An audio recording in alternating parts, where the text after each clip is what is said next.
Around the world tonight and the hunt for ISIS, the terrorists behind those gruesome killings. And this evening, you're about to see what could be a U.S. drone flying right over that key town in Syria.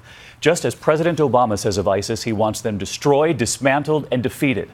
ABC's chief investigative correspondent Brian Ross with the image of that drone and the new scrutiny tonight. An American from Michigan. Are his video messages inspiring some to join the enemy? Today, over the ISIS stronghold of Raqqa, Syria, a sign of the battle that could be coming. Activists in Syria posted this photo of what they said was an unarmed U.S. drone. The ISIS side posted its own photo of the surveillance craft circling the city.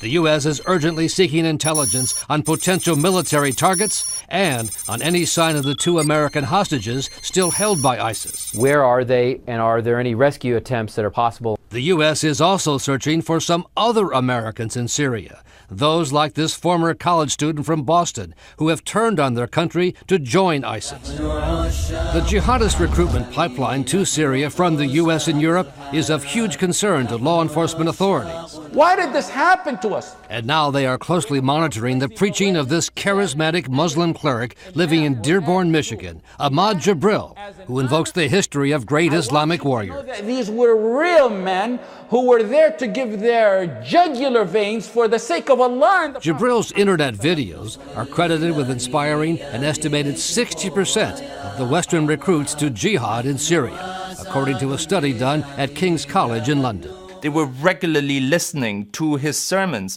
and they were clearly influenced by him. Jibril, who spent 5 years in prison on federal fraud charges, does not specifically urge his followers to violence, but says the U.S. wants Muslims to die. They're waiting for the maximum amount of Sunni death, yes, to pleasure and delight their hearts. He's feeding the narrative without actually making an open call for violence. And then when it's time to convince them to fight, you're already halfway there. We tried to find Jibril at a relative's home in Dearborn, Michigan, but no one would come out to talk with us. His lawyer said she had no comment on her client's activities, David. All right, Brian, thank you for your reporting all week long.